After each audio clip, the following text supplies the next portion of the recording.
আকাশবাণী খবর পড়ছি শুভমিতা মুখার্জি। প্রথমে বিশেষ বিশেষ খবর। নির্বাচন কমিশন বলেছে, বিহারের ভোটার তালিকা সংশোধনের কাজে বহু বাংলাদেশি, নেপালি ও মায়ানমারের নাগরিকদের খোঁজ পাওয়া গিয়েছে।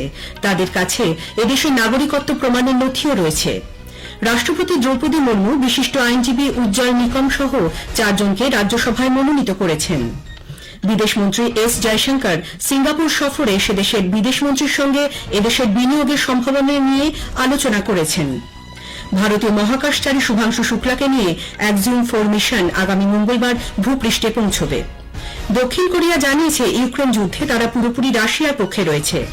উইম্বলডন টেনিসে পুরুষদের ফাইনালে আজ বিশ্বের 1 নম্বর খেলোয়াড় জানিক সিনার স্পেনের কার্লোস আলকারাজের মুখোমুখি হবেন। আসছি বিস্তারিত খবরে। বিহারে বিশেষ ভোটার তালিকা সংশোধনের কাজ করতে গিয়ে বিএলওরা বাড়ি বাড়ি সমীক্ষা চালিয়ে বহু সংখ্যক নেপাল, বাংলাদেশ ও মায়ানমারের বাসিন্দাদের খোঁজ পেয়েছেন। নির্বাচন কমিশন সূত্রে জানা গিয়েছে, এই বেআইনি অভিবাসনকারীদের কাছে ভোটার কার্ড, আধার কার্ড, রেশন কার্ড ও নাগরিকত্বের প্রমাণস্বরূপ অন্যান্য নথিও ছিল। এ ব্যাপারে কমিশন তাদের উদ্বেগ তুলে ধরেছে। কমিশন সূত্রে জানা গিয়েছে, আগামী 1 আগস্ট থেকে 30 আগস্ট পর্যন্ত যে বিশেষ সংশোধনী চলবে, তাতে এই বিষয়গুলি যথাযথভাবে অনুসন্ধান করা হবে। যদি দেখা যায় বিএলওরা যে তথ্য দিয়েছেন তার সত্যতা রয়েছে, তবে ওইসব ভোটারদের নাম বাদ দিয়ে 30 সেপ্টেম্বর নতুন ভোটার তালিকা প্রকাশ করা হবে। নির্বাচন কমিশন জানিয়েছে, তারা বিহারে বিশেষ সংশোধনীর ব্যাপারে বেশিরভাগ ভোটারের কাছে পৌঁছতে সক্ষম হয়েছে। ইতিমধ্যে 80.11% ভোটার তাদের এনিউমারেশন ফর্ম EF ভর্তি করে জমা দিয়েছেন। কমিশন আরও জানিয়েছে, নির্ধারিত 25 জুলাইয়ের আগে বিশেষ সংশোধনী প্রক্রিয়া সম্পন্ন করা সম্ভব হবে। তারা জানায়, আগামী 1 আগস্ট যে খসড়া ভোটার তালিকা প্রকাশিত হবে, তাতে নাম তোলার জন্য প্রত্যেক ভোটারকে EF জমা দিতে হবে। সঙ্গে জমা দিতে হবে সংশ্লিষ্ট নথিপত্র। যদি কোনো ভোটারের নথি জোগাড় করতে দেরি হয়, তাহলে তারা 30 আগস্টের মধ্যে তা জমা দিয়ে তালিকায় নাম তুলতে পারবেন। গতকাল সন্ধ্যা পর্যন্ত বুথ লেভেল অফিসার বা বিএলওরা 4,66,00,000 ফর্ম আপলোড করতে সক্ষম হয়েছে বলেও কমিশন জানিয়েছে। রাষ্ট্রপতি দ্রৌপদী মুর্মু রাজ্যসভায় তাঁর মনোনীত প্রার্থী হিসেবে প্রখ্যাত আইনজীবী উজ্জ্বল নিকম, সমাজসেবী সি সদানন্দন মাস্টার, প্রাক্তন বিদেশ সচিব হর্ষবর্ধন শ্রিংলা ও ইতিহাসবিদ ড মীনাক্ষী জৈনের নাম পাঠিয়েছেন। স্বরাষ্ট্র মন্ত্রক এক বিবৃতিতে এই তথ্য জানিয়েছে। মহারাষ্ট্রের উজ্জ্বল নিকম মুম্বাই সন্ত্রাস হামলার আইনজীবী হিসেবে সুনাম অর্জন করেছিলেন। তাঁর চেষ্টায় অপরাধ চক্রের রহস্য উদ্ঘাটিত হয়। কেরালার সি সদানন্দন মাস্টার সমাজকর্মী হিসেবে সুপরিচিত। রাজনৈতিক হিংসার ঘটনায় তিনি তাঁর 2 পা হারিয়েছিলেন। শ্রী শ্রিংলা মার্কিন যুক্তরাষ্ট্র, বাংলাদেশ ও থাইল্যান্ডে দেশের রাষ্ট্রদূত ছিলেন। 2023 G20 শিখর সম্মেলনে তিনি মুখ্য সঞ্চালকের দায়িত্ব পালন করেন। ইতিহাসবিদ ড জৈন দিল্লির গার্গী কলেজের সহযোগী অধ্যাপক। উল্লেখ্য, সাহিত্য, শিল্প ও সমাজ জীবনে বিশিষ্ট অবদান আছে এমন 12 জনকে রাষ্ট্রপতি রাজ্যসভার সদস্য হিসেবে মনোনীত করতে পারেন। রাজ্যসভার প্রার্থী মনোনীত হওয়ায় প্রধানমন্ত্রী নরেন্দ্র মোদী আইনজীবী উজ্জ্বল নিকম, সমাজকর্মী সি সদানন্দন মাস্টার, প্রাক্তন বিদেশ সচিব হর্ষবর্ধন শ্রিংলা ও ইতিহাসবিদ ড মীনাক্ষী জৈনকে শুভেচ্ছা জানিয়েছেন। একাধিক সামাজিক মাধ্যমের বার্তায় শ্রী মোদী বলেছেন, উজ্জ্বল নিকমের আইন ও সংবিধানের ক্ষেত্রে দায়বদ্ধতা দৃষ্টান্তস্বরূপ। তিনি শুধু একজন সফল আইন ব্যবসায়ী নন, বহু বিখ্যাত মামলায় ন্যায় বিচারের স্বার্থে তিনি কাজ করেছেন। দীর্ঘ পেশাদার জীবনে তিনি সংবিধানের মূল্যবোধ তুলে ধরার চেষ্টা করেছেন। সেই সঙ্গে চেষ্টা করেছেন যাতে সাধারণ নাগরিক সম্মানের সঙ্গে জীবন ধারণের সুযোগ পান। হর্ষবর্ধন শ্রিংলা সম্পর্কে প্রধানমন্ত্রী বলেছেন, তিনি একজন বুদ্ধিজীবী, কূটনীতিবিদ ও কুশলী চিন্তাবিদ। ভারতের বিদেশনীতি রূপায়ণ ও সফলভাবে G20 সম্মেলন আয়োজন করার ক্ষেত্রে তিনি উল্লেখযোগ্য ভূমিকা নিয়েছিলেন। সদানন্দনের প্রশংসা করে প্রধানমন্ত্রী বলেছেন, অবিচারের প্রতি মাথা নিচু না করা ও সাহসের প্রতীক হিসেবে তিনি স্বীকৃতি অর্জন করেছেন। যুব সমাজের ক্ষমতায়ন ও তাঁদের উদ্বুদ্ধ করার ক্ষেত্রে তিনি উল্লেখযোগ্য ভূমিকা নিয়েছেন। মীনাক্ষী জৈনের প্রসঙ্গে তিনি বলেন, ড জৈন একজন সুপণ্ডিত, ইতিহাসবিদ ও গবেষক। শিক্ষা, সাহিত্য, রাজনীতি বিজ্ঞানে তাঁর অবদান সুবিদিত।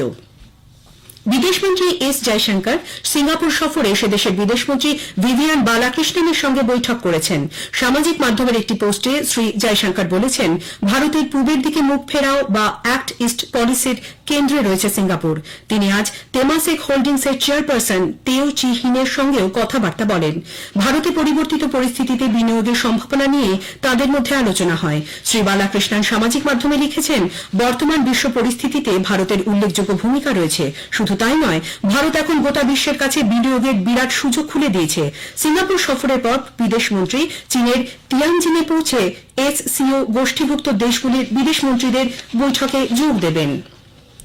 বিমান দুর্ঘটনা সংক্রান্ত তদন্ত ব্যুরো এএআইবি আহমেদাবাদে গত মাসে এয়ার ইন্ডিয়ার মর্মান্তিক বিমান দুর্ঘটনার যে প্রাথমিক রিপোর্ট পেশ করেছে তাতে বোয়িং 7878 এর AI-171 বিমানটির ইঞ্জিনের গতি প্রকৃতি ও উড়ান শুরু হওয়া থেকে পরপর ঘটনাবলী খতিয়ে দেখা হয়েছে।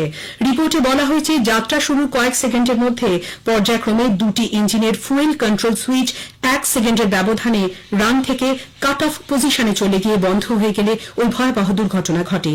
এএআইবির রিপোর্ট সম্পর্কে কেন্দ্রীয় অসামরিক বিমান চলাচল মন্ত্রী রামমোহন নাইডু বলেছেন, প্রাথমিক তদন্তে প্রাপ্ত তথ্যের ভিত্তিতে এই রিপোর্ট প্রকাশিত হয়েছে। চূড়ান্ত রিপোর্ট না পাওয়া পর্যন্ত কোনো সিদ্ধান্তে না পৌঁছানোর জন্য তিনি জনসাধারণের প্রতি আবেদন জানান। এ খবর শুনছেন আকাশবাণী থেকে। আমাদের সংবাদ শোনা যাবে ইউটিউব চ্যানেল আকাশবাণী সংবাদ বাংলা, ফেসবুক ও ইনস্টাগ্রাম আকাশবাণী সংবাদ কলকাতা এবং এক্স হ্যান্ডেল এআইআর নিউজ কলকাতাতেও। ভারতীয় মহাকাশচারী শুভাংশু শুক্লা সহ 3 নভোশ্চরকে নিয়ে এক্সিওম 4 মিশনের ফিরতি যাত্রা আগামীকাল শুরু হবে। এক সামাজিক মাধ্যম পোস্টে কেন্দ্রীয় বিজ্ঞান ও প্রযুক্তি মন্ত্রী ড জিতেন্দ্র সিং জানিয়েছেন, আগামীকাল আনলকিং প্রক্রিয়া শুরু হবে ভারতীয় সময় বিকেল 4:30 মঙ্গলবার মহাকাশচারীরা ভারতীয় সময় প্রায় বিকেল 3টে পৃথিবীতে পা রাখবেন। বর্ষিয়ান বিজেপি নেতা ও প্রধানমন্ত্রী নরেন্দ্র মোদী দলীয় কর্মসূচিতে অংশ নিতে 18 জুলাই শুক্রবার এ রাজ্যে আসছেন। কলকাতায় আজ এক সাংবাদিক বৈঠকে বিজেপির রাজ্য সভাপতি সমীর ভট্টাচার্য জানিয়েছেন, বিহারের মতিহারি থেকে দুপুরে প্রধানমন্ত্রী অন্ডাল বিমানবন্দরে এসে পৌঁছবেন। সেখান থেকে দুর্গাপুরের নেহেরু স্টেডিয়ামে গিয়ে জনসভায় অংশ নেবেন। দক্ষিণ কোরিয়ার রাষ্ট্রপ্রধান কিম জং উন ফের একবার ইউক্রেন যুদ্ধে রাশিয়ার প্রতি তাঁর সমর্থন ব্যক্ত করেছেন। তিনি বলেন, প্রধান কৌশলগত বিষয়ে তাঁর দেশ ও রাশিয়া একই মনোভাব নিয়ে চলে। রাশিয়ার বিদেশমন্ত্রী সের্গেই লাভরভ বর্তমানে 3 দিনের সফরে উত্তর কোরিয়া এসেছেন। তাঁর সঙ্গে কিম জং উনের বৈঠকে উত্তর কোরিয়ার পক্ষ থেকে দু দেশের ঐকমত্যের প্রসঙ্গ উঠে এসেছে। উল্লেখ্য, গত বছর এই দুই রাষ্ট্র কৌশলগত অংশীদারিত্ব নিয়ে দ্বিপাক্ষিক চুক্তি করেছিল।